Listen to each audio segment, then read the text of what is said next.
Hello. It is producer Casey here. I'm excited to report that my friend Tony Mendoza has wrapped the film he was working on the past few weeks.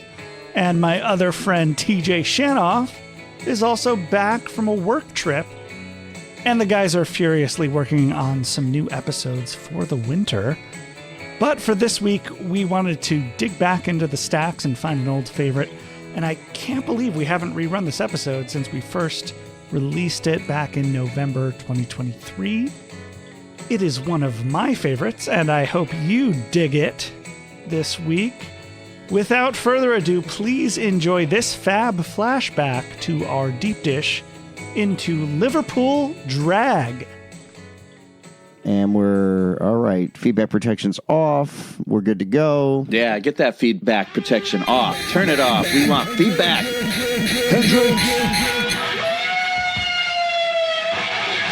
The original was I Feel Fine. Before any fucker. Before the Who. Before Hendrix. John. Liverpool Drag is what we're calling this. What a drag. 3, 2, 1. Untitled Beatles podcast. Yeah, man. What's the name of this episode? This episode, TJ, on the Untitled Beatles podcast is called Liverpool Drag. Liverpool what now? Oh, sorry, sir. We have a long line. I have a child. Sir, we have a long line. We have plenty of people coming in here to see Liverpool Drag. It's perfectly harmless. There's no sex happening. It's a Beatles thing. May I tell you, though, that the number one cause of violence to children is drag? This is a very special episode of the Untitled Beatles podcast. I'm Tony. That's TJ. Hi, TJ. Hey, Tony. Speaking of drag, the underrated Jerry Herman musical La Cage aux Folles, which the Birdcage came from that. Or did the Birdcage originally inspire the musical, then the musical inspired the Birdcage? I don't know the lineage. I do love Nathan Lane. I can fix this. La Cage was a 1973 French play, turned into a 1978 French-Italian film, turned into a 1983 Broadway musical, turned into the 1996 American comedy, The Birdcage. You do an eclectic celebration of the dance. You do fussy, fussy, fussy. You do Martha Graham, Martha Graham, Martha Graham. Or Madonna, Madonna, Madonna.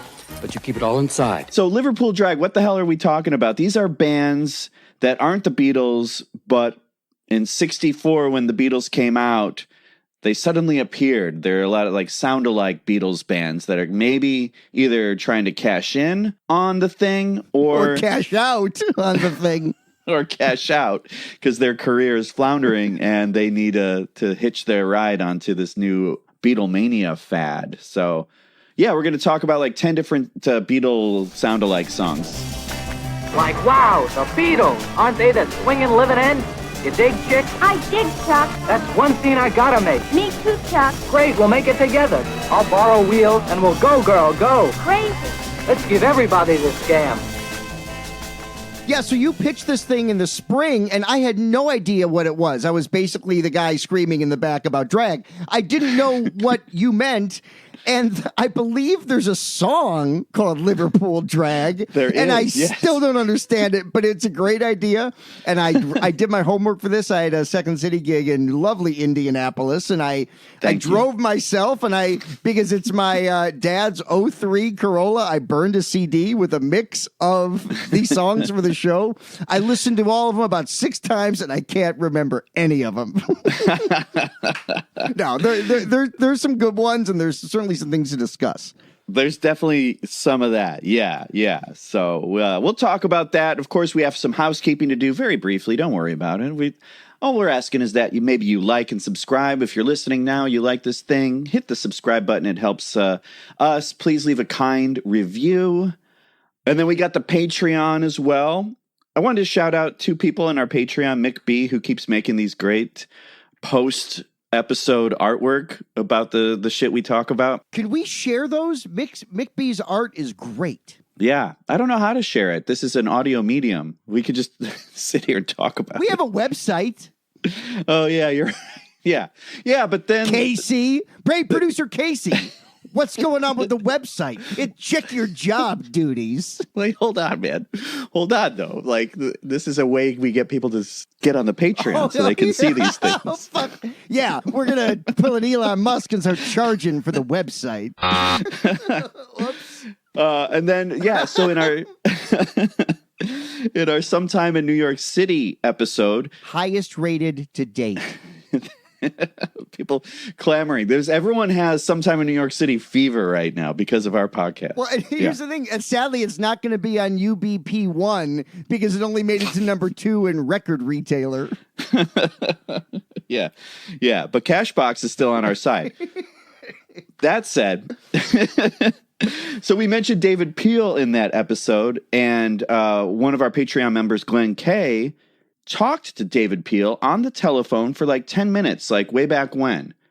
He bought a record called John Lennon for President. It was by David Peel and the Super Apple Band. It came out in 1980 on David Peel's own Orange Records. And I guess on the back of the record, he had his phone number. And Glenn Kay, being the inquisitive, curious guy he is, called him up and talked to him for like 10 minutes and stuff, talking about Lennon as president. That's awesome. Yeah, man. Isn't that cool? John Lennon for president. John Lennon for president. John Lennon for president. John Lennon for president. So those are some tales that you can enjoy on our Discord, which is accessible if you join the Patreon. I'll post them for free on our website. Why don't I post free content? Sorry, maybe I'm the socialist. I get it. I'm maybe the Bernie, you're the Ramaswamy. Oh, God. You know what, man? I went to school, elementary school, with a kid named Vivek Ramaswamy. And when before I saw a picture of him, I thought it was the same guy. No, he's much younger, but not much younger. He's younger. Get out of my mind. Younger.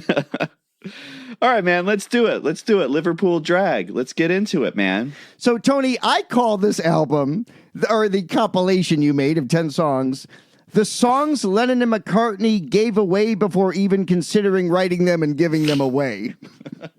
It's like, it feels like a mimeograph of Beatles songs. Ooh, I like that. Yeah, that's great. Not a copy, like it's got purple ink that vaguely gets you high.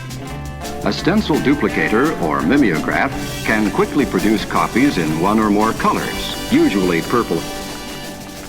So these are groups that aren't the Beatles, but perhaps attempted to cash in on the whole Beatlemania fad that was sure to end at any moment. The day after the Beatles played Ed Sullivan, I've heard stories about a lot of boys combing their hair forward now. Guitar sales went up, bass sales, drums, all the music, like everyone started forming a band. It was the thing that's formed a million bands. There's some bands that were kicking before the Beatles that suddenly have a Beatles sound now. You know, before that they sounded more like the Four Seasons or whatever. And now like, oh, now we're the Beatles. Kind of like the Knickerbockers a little bit. Lies, you're telling me that you'll be true. Like before Lies, they were kind of one of those like New Jersey, Philadelphia doo-wop corner guys. There's a groovy little place just a piece down the road called Yorktown. Is Lies 66? I think so. It's either 66 or 65, but I don't know. That's an era of after the Beatles had been around for a couple years and bands kind of learned how to emulate the Beatles more. Like, what's the other one I was thinking that's kind of like a Beatle kind of early primal song, the Swingin' Medallions, Double Shot of My Baby's Love. You know that tune, right? Yeah. Double shot of my baby's love, yeah. Double shot of my baby's love, yeah. Motion that I had too much of, it was a double shot of my baby's love. It's got kind of an organ feel, but that to me's kind of got like a ramshackle, almost like clubby Beatles feel. And that's, I think, 65 or 66. So I feel like bands did this better a few years after, once they had better material. Because what plagues almost every song on this list is they're among the most poorly written compositions. It's like, it's an insult to the Todd Rundgren album. Utopia's defaced the music. Like, which is like, where every song's kind of a different song from the Beatles, like as a Sure. Beatles tribute. Yeah. These are trying to be the early stuff, but they're done terribly. Yeah, they're done rather slapdash. They're thrown together. It's all a cash grab. This is all about cash grab / popularity / I don't know what, survival or something. Often these albums were packaged to make people think they were buying a Beatles record, so there's also some deception at play here. In fact, when we were at Beatlefest / Fest for Beatles fans, one of the record guys had a record by the Liverpools, and I bought it. Right. I bought it was like $10. I'm like, oh, I want to hear these stupid, fake Beatles songs. And the vendor, nice guy, I forget his name, but I think he's got a shop around here in Oak Park in the Chicagoland area. Yeah, he's been a dealer at the fest for years, too. He's got maybe the greatest collection of Beatles stuff I've ever seen. Yeah. He's got yeah. every variation of everything. You want the Orange Capital? Got to Get You to My Life? Got it. Yeah, and he's real calm about everything. I think he's over it. He's over everybody. He's yeah, that's the Orange Capital. Yeah. You have Purple Capital? Yeah, I got Purple Capital over here. Yeah, You want the 78 or the 88? Well, I have both. Actually, I have two of the 88. They sound better. I don't know why there's two out there. Oh, there's a different B side on that. Okay, yeah. Thanks, Wally. So that vendor made sure that I knew that I was not buying a Beatles record. He's like, this isn't the Beatles. And I'm like, yeah, man, I know. Like, check out this song. I want to hear what, there was some song on there called, Brian's Monster or something like that. I'm like, I want to know what Brian's Monster's about. John found out in Spain. Allegedly. Don't say that around him. He'll beat the shit out of you, man. Allegedly. Right. On Paul's birthday. He's going to wait for Paul's birthday to beat the crap out of you. That was the first Lennon hits out story, with me beating up Bob Wooler at Paul's 21st. And that was terrible, Well, anyway, the Liverpool song in question is actually called Chuck's Monster.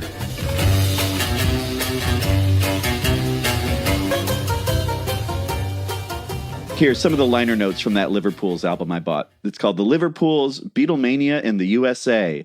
Imitation is the sincerest form of flattery. Wincoat hopes this model album also will share in the great success of the original. Wincoat? Wincoat was the label, yeah. My favorite thing is, I think with the exception of Bobby V, every one of these songs is on a label that didn't exist before or after that song. Right. Yeah, this is, fly by night, show up to the offices. Hey, where'd the offices go? These old people putting records in dust jackets and doing it here at 2 a.m. Yeah. The original child labor is pressing Beatle imitation stuff in the spring of 64. Yeah, and then while they're sweatshopping, they're also recording them singing fake Beatles songs. Cha, cha, cha. You're still on the clock, kid. Christmas ain't coming this year unless you work. Go. Yeah, man. Yeah. I always picture these bands too. They're Archie's comics characters, doing let's comb our hair forward. These are all, especially the last one, it's like the Flintstone kids doing Let the Sun Shine In. There's an element of what cartoon people thought pop was. Yeah. Well, let's get into it, man. We picked 10 songs. You picked them before. This was your idea. All these songs are yours. I happily did. You're probably going to edit the episode. But yeah, I'm thrilled that you came up with this because it did. I knew some of these. The things I knew more of were the Beat Brothers type, the Tony Sheridan recordings being repackaged and fleshed out with people that weren't the Beatles but were meant to kind of be like that. But this stuff, I did not know this world, and I'm grateful, and I don't ever need to do it again.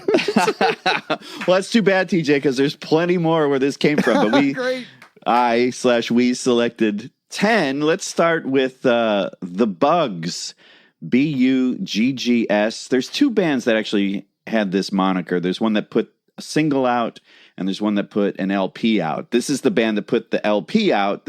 It was called the Beatle Beat, and Beatle is spelled correctly, as in Beetle. That ain't correct. What kind of fan is you?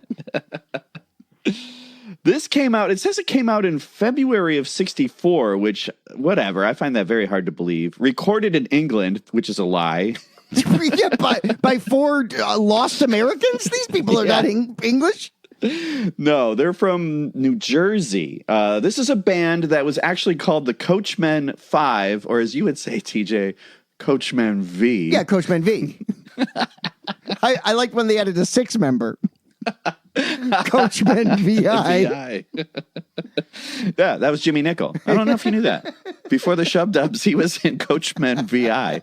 Or as I like to say, Coachman 6. Right, because you're incorrect. Because I've been correct. Yeah. Beatle, 2 E's. So, Coachman V. All right, TJ. We're from Bergen County, New Jersey. Guess who's playing fucking organ on this? Organ and backup vocals. Who? Recently deceased. Gary Wright. The original Dreamweaver. No way. That's cool. Gary Wright's in this group, man.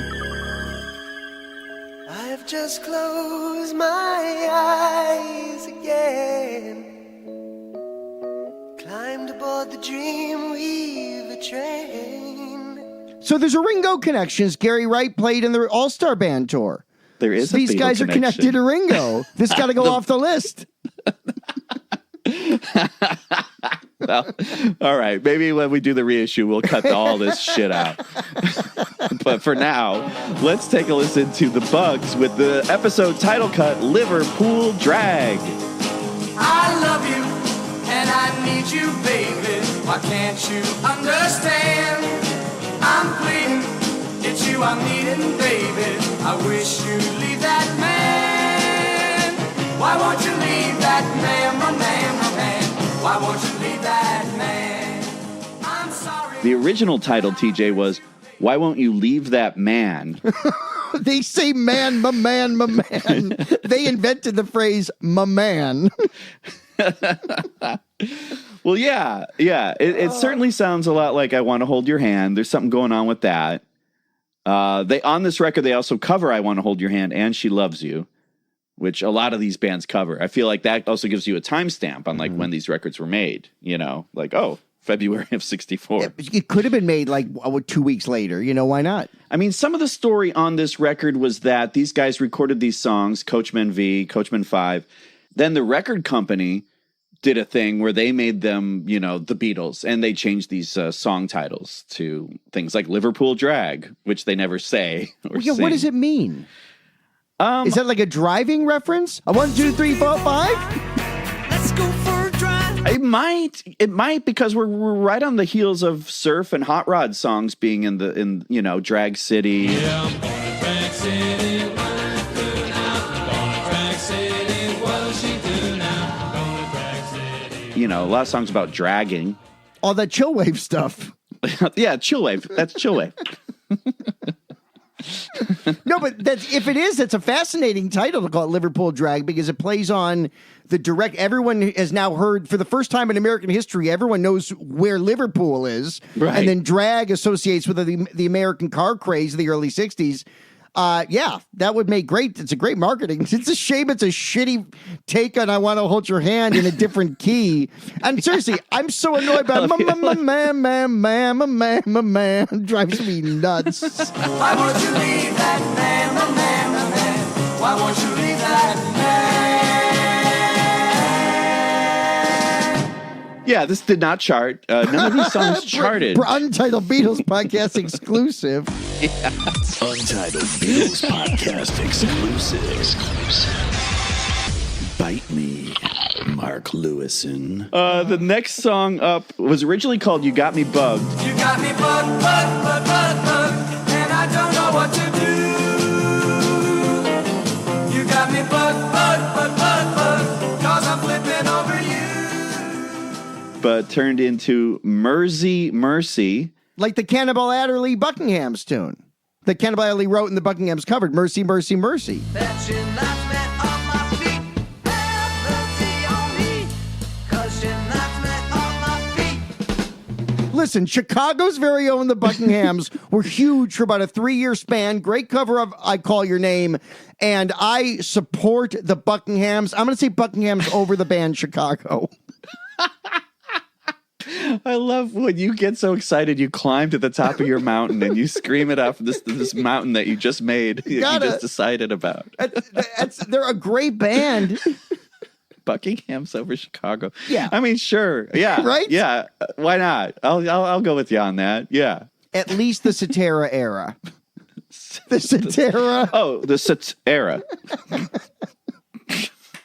Oh, God. So apparently, this record was the first album purchased by Mark Mothersbaugh of Devo. Yeah. Who wrote all the beautiful film music, Rushmore and a bunch of movies. Yeah. Yeah. Now he makes his living doing soundtracks. But he started Devo, and this explains a lot about Devo's whole thing satirizing consumer and corporate culture. So maybe whoever bought it for him thought they were buying the Beatles, and yeah, I guess he was not amused, and he actually wrote a song in the 70s called "You Got Me Bugged."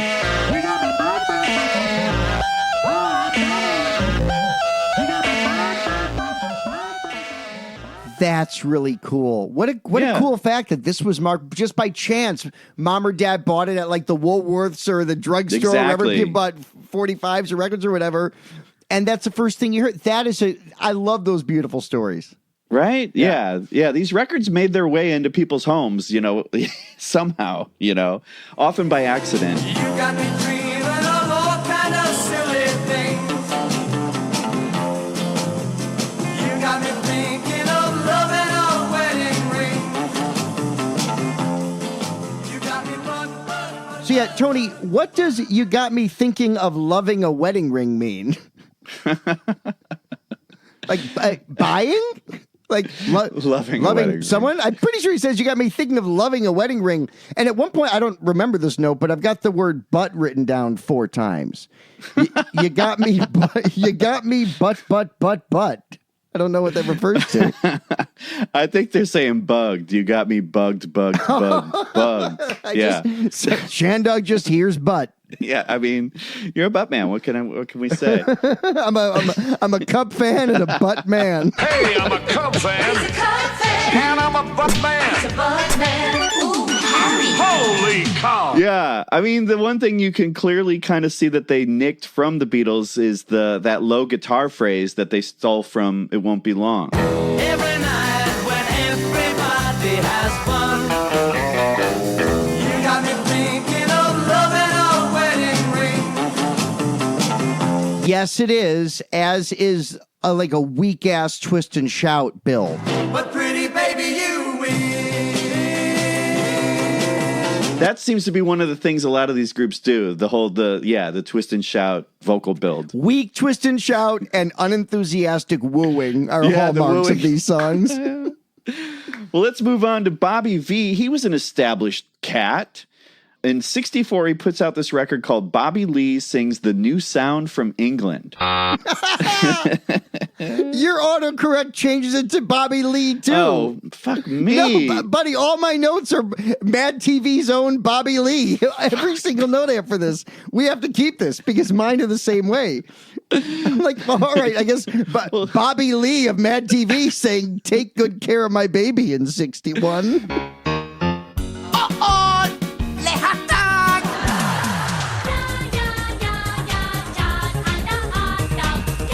Anyway, this whole record has a bunch of songs. I just picked 2 of them that sound like the Beatles, starting with "She's Sorry." She's sorry, yeah. She's sorry, yeah. And she wants to know what she must do to prove to you. She's sorry, yeah. So that's got like a "She Loves You" kind of call and response chorus. There's some yeahs going on. And I want to hold your hand thing on the opening verse of "She's Sorry." It's kind of dun dun dun dun. He's got that going too. Yeah, man. I will say this, man, that harpsichord intro, did Bobby V just invent Gary Lewis and the Playboys? Oh, yeah.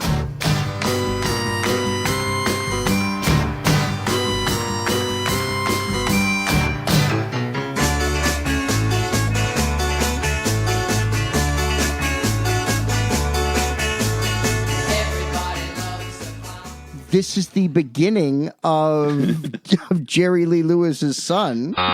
No, Jerry Lewis's son. Different Gary. You're thinking of Bobby Lee.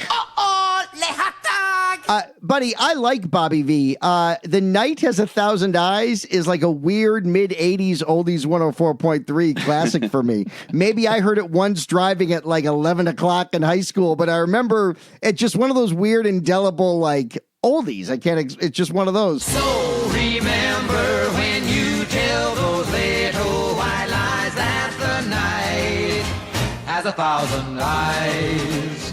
And Take Good Care of My Baby, the Beatles covered. Like, the Beatles. Did they? Yeah. Take good care of my baby. Please don't ever make her blue. Just tell her that you love her. Make sure you're thinking of her in everything you say and do. That's right. George sang it. That's part of the Decca audition. So Bobby V had some credibility. So to then a few years later, if his career had begun to sag in large measure because of the arrival of the Beatles, he does these flaccid, I got to hear what the rest of his album sounds like. I mean, it's got like, they have these faceless background singers. He says, sorry, sorry. Like, that's not Liverpudlian, that's just stupid. Well, he's from Fargo, man. That might be the Fargo accent then. Okay, fair point. All love to our Fargo residents. You darn tootin'. He's got an interesting story, man. So on the day the music died, the plane crash, Buddy Holly, Richie Valens, Big Bopper, the gig they were going to, they still needed bands. And Bobby V put together like a last minute combo and filled that slot. And that's how his career started. Wow. And he was doing the Brill Building pop. And then a musician that toured with him early on was a guy named Elston Gunn with 3 N's. Elston Gunn. This is a nom de plume, TJ. Paul Ramon. That's Bob Dylan. What? Well, I've got a new girl, she says she's my own. But my new girl, she won't come home. So Bob Dylan was in a touring band with Bobby V before he became Bob Dylan. Wow. And I mean, other than the first couple Dylan albums, you got to say Bobby V had the better career. I'm sorry, Bobby Lee. Sorry, Mad TV. Bobby Lee. Autocorrect. Use autocorrect. This is a great commercial for autocorrect.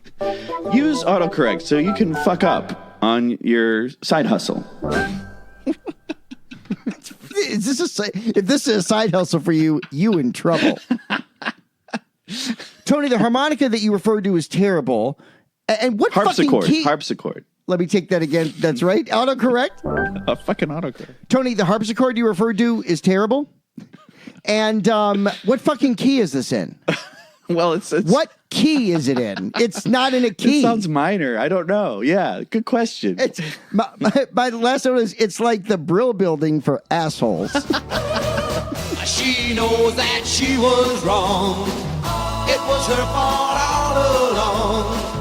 And she asked me to let you know. She's sorry, yeah. She's sorry, yeah. Well, let's listen to another one, TJ. This is a song called Any Other Girl.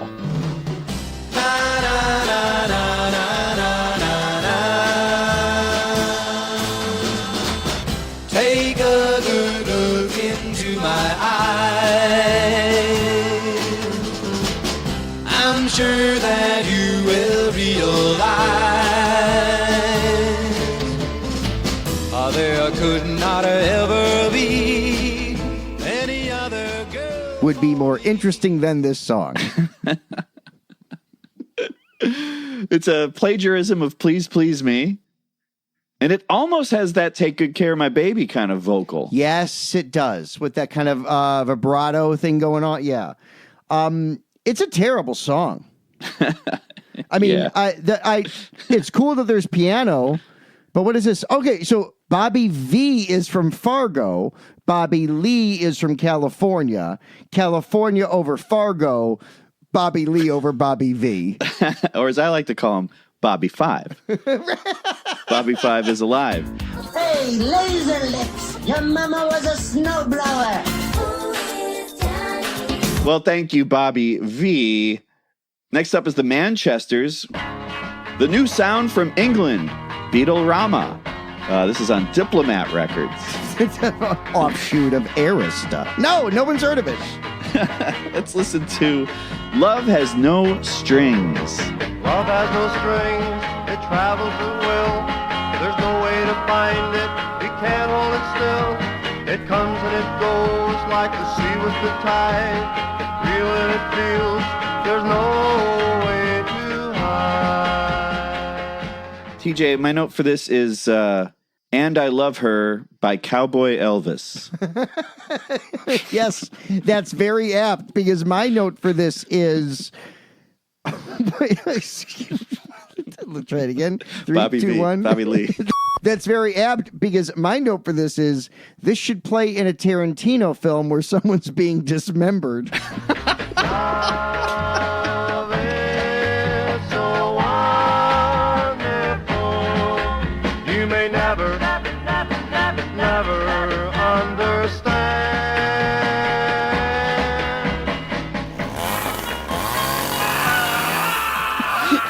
It's got that kind of ironically dark, because you know what actually does sound like? It sounds a little like, I mentioned Todd Rundgren and Utopia.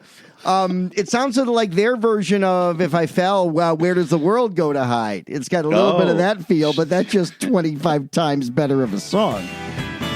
All the people down here, they fight everywhere.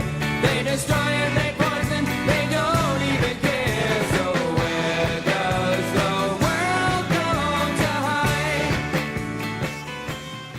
I wrote these guys. I literally, Tony, this is on after I got to Indianapolis Tuesday. We're recording on a Friday. My note is these guys sound stupid. Yeah, they do. They sound...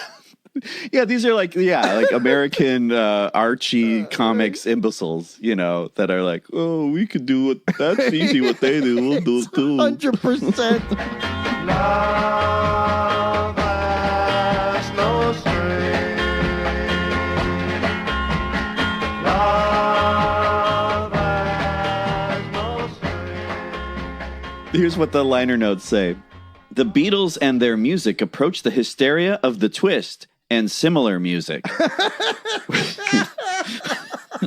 What's in the twist? Never mind, we don't have time. We got to get this record out. Stop writing.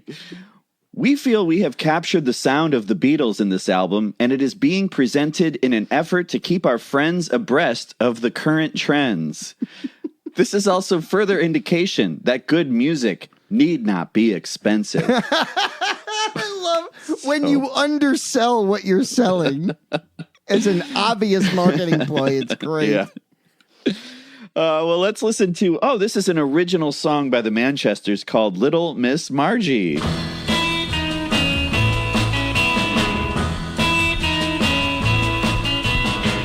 Last night I said these words to my girl.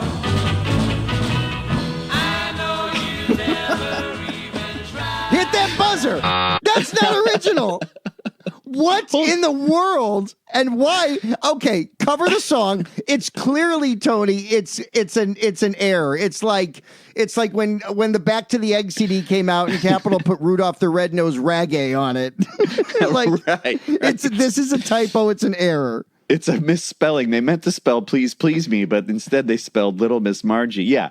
Straight up cover of Please Please Me with the guy that can never hit the high note. Come on.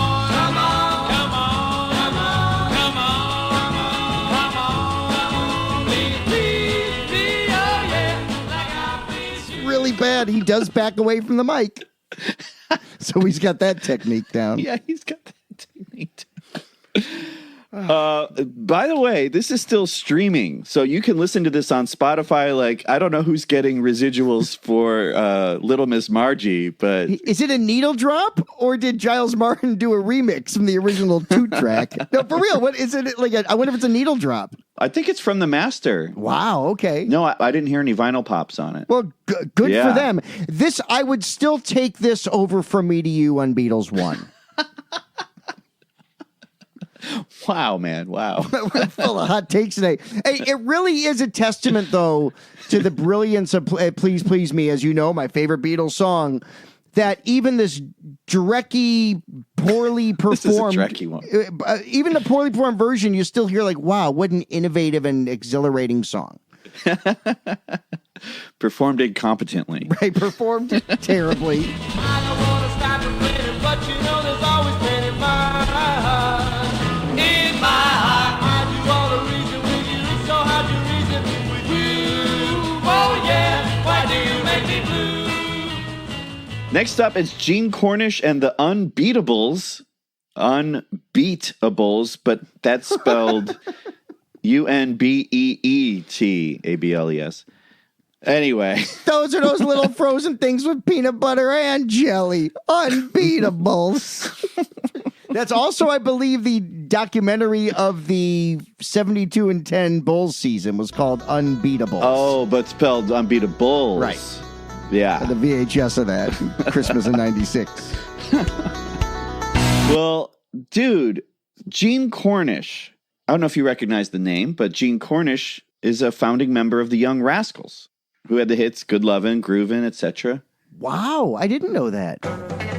So this guy, jumped on the magic carpet, the Carnival Mirror Beatle ride, and gives us this song, Oh Misery. I feel so bad because I hurt you so last night. It just don't seem to matter who was wrong or right. It's plain to see you're leaving me. Oh misery, oh misery. I'll tell you one thing I liked about it is it's cool to hear Don't Bother Me ripped off. Exactly. How I was cool gonna say is that? Exactly. Yeah. Dude is smart. Dude's like, all right, what's a deep cut no one's going to catch me on? And such an, I mean, not that the hits weren't interesting, but Don't Bother Me is always such a weird, early, brooding number on the first American album. Yeah. Yeah. It's one of the first darker songs from the Fabs. From the Darker Horse. From the Darker Horse. I know I die if you go away. Please change your mind. Please stay. Please stay. Please stay.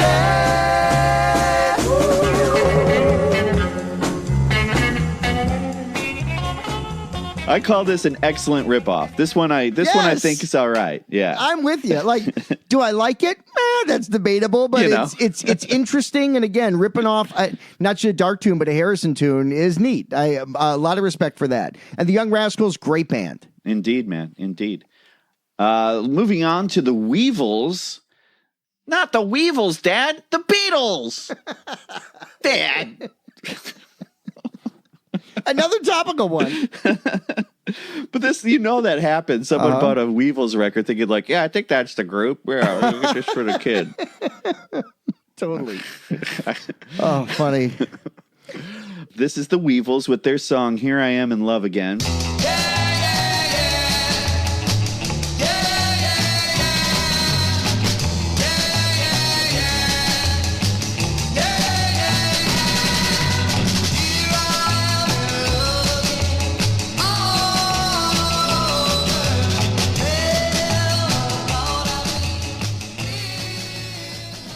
Man, another celebrity relation. B.J. Thomas was in this group. He had the hits, Raindrops Keep Falling on My Head. Raindrops are falling on my head, they keep falling.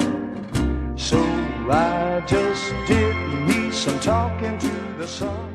And for Elvis fans, I Just Can't Help Believin'. And I just can't help believing when she's whispering her magic and the tears are shining honey sweet with love. Did B.J. Thomas also do Hooked on a Feeling? The original? I feel like that was someone else, but I could be wrong. I don't know. Help us, P3Z. Hooked on a Feeling is a pop song originally performed by B.J. Thomas in 1968. However, it was Blue Swede who had a #1 with it in 1974. It's obvious you two know virtually nothing about BJ's. Oh, thanks, Peter. Oh! Hey! One of these days, I'm going to rewire that fucking robot. I hope you rust, Robot. Well, what do we think about Here I Am in Love Again by the Weevils? I think this is one of the 2 or 3 non-bad songs. At least this one has some energy. Yeah. Yeah, there's many variations on the whole yeah, yeah, yeah thing. I feel like around the guitar solo, this song becomes a Beach Boys song. Yes, it absolutely does.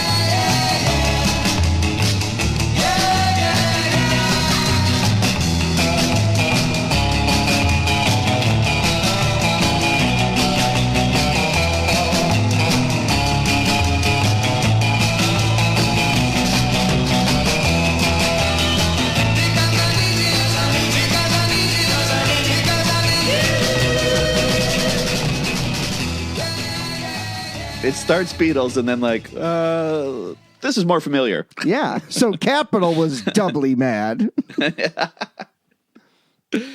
Yeah, man, the Weevils featuring a young B.J. Thomas. How about that? Yeah, the great B.J. Thomas, who may or may not have sang Raindrops Keep Falling on My Head. No, He did. He may or may not have sang Hooked on a Feeling, I mean. I'm hooked on a feeling. I'm believing that you're in love with me. Next up, our penultimate entry, TJ. This is like when the local band's like, we got 2 more songs. so people don't leave. Here's one we just learned. We're throwing a lot of clunkers at you today. Tony Rivers and the Castaways. Tony Rivers was a studio singer, session singer, and he has a song called I Love You. I'm not gonna tell you if you don't wanna know. I could only hurt myself, but when I love you, I love you. Now, to me, TJ, this has like a Things We Said Today vibe that then turns into kind of like the Zombies. Yeah, there's almost like a samba type feel in the middle. It's got a Zombies feel to it. Zombie Samba. The Samba Zombies. Musical guest, the Samba Zombies. No, no, no, no, no, no, no, no, no, no, no. Yeah, man. What'd you think of this one? I wrote, at least these guys are trying. Yeah. They're I feel trying. like this one's slightly like later period. You know, if we're doing Things We Said Today, that means Hard Day's Night has come out to some degree. Yeah. Or I guess Beatles 65? No, which one was? I think so today was on Something New. Something New. Yeah. I'm glad we celebrate those records. I think they're fun. They should be. And Capitol blew them off from 88 until 2014 when they put them in a box set. And all of a sudden you could walk into Walmart in Plymouth, Wisconsin and buy the early Beatles on CD. It was so funny to me. Well, it's time for our last entry in today's episode of Liverpool Drag. This one's not cool. Sorry. Like, I almost need to check in with my parole officer. Like, this one's not right. This one's weird. This one is by Beatles. Sure, that's right. The Beatles. This is a Dutch group called Die Beatles doing a song called Yeah, Yeah, Yeah, Gekke Pappy.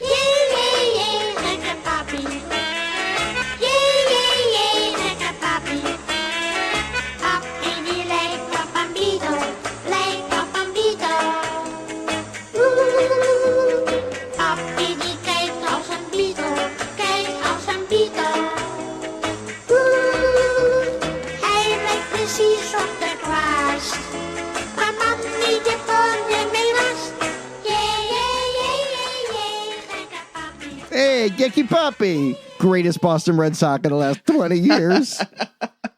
Yeah, I mean, these are either adults or very sick children. These So, yeah, full disclosure, these are not children. These are adults doing like chipmunks tricks.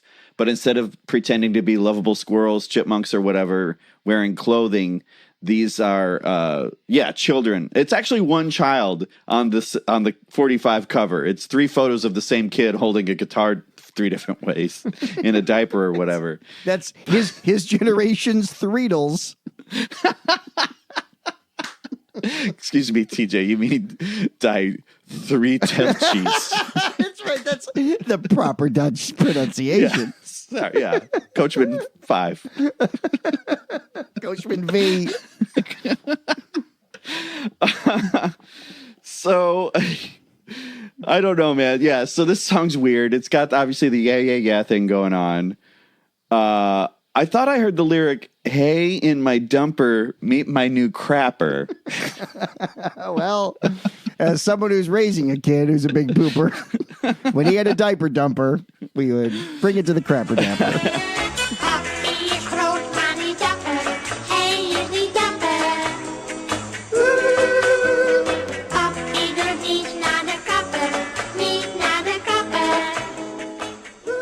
Could this be some subversive Dutch message, that, about the Beatles being a bunch of crying babies who shit their pants? Is that what this is, TJ? Oh, good point. Maybe Pete Best wrote this. This should have been a best of the Beatles. Yeah, what a weird. This is file under curiosity, file under outsider music. Die Beatles. With yeah, Gicky Poppy. I guarantee you Wax Tracks on Lincoln, R.I.P., had this 45 in 1988 for $9. I know, and you're regretting not purchasing it. I regret it all the time. It's getting worse. It can't get much better. It would be nice if they brought Wax Tracks back. That was, did you ever hang out at Wax Tracks? Did you ever shop for records there? That's where I bought my first bootlegs. My very first bootleg was a Beatles bootleg. Called Strawberry Fields Forever, which was like a TV set of them in their Sgt. Pepper outfits for the Hello Goodbye promo video. It's awesome. And it had it had like Tea Room music, I think, was on it, and like a couple different takes of Strawberry Fields, and I forget what else was on there. But yeah, it was a cool little boot.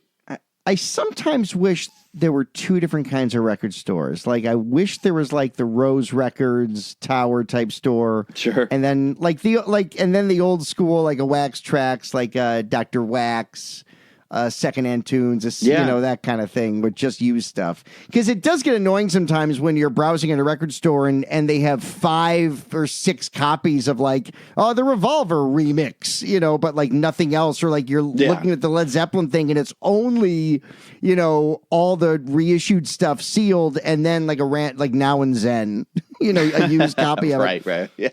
So, Tony, if they do have 2 different kinds of record stores in the future, would you rather buy new versions of these songs in a reissued box set? Like maybe the Untitled Beatles podcast box set is we repress all these, like Casey and P3 Nuts remix them all, and we press them on limited vinyl. Who's going to... Bobby Lee from Mad TV is going to sue us? Doubt it. Well, TJ, thank you for enjoying Liverpool Drag. Thank you, Casey, our producer, for producing this. And thank you, the listener. TJ became a listener. Wake up. It's the Untitled Beatles podcast. You listen to us while you sleep. So, Tony, I want to thank you for giving me the best days. No, I want to thank you, Tony, for exposing me to this dreadful music that I ordinarily would not have known. And because of this, I still can't let my son listen to this episode because of the name. But because of this, I will honor you by doing my Marv Albert impression. Watch me wear them pink panties. Liverpool Drag. Yes! Take it, TJ. Take it, DJ. Untitled Beatles podcast. Like and subscribe.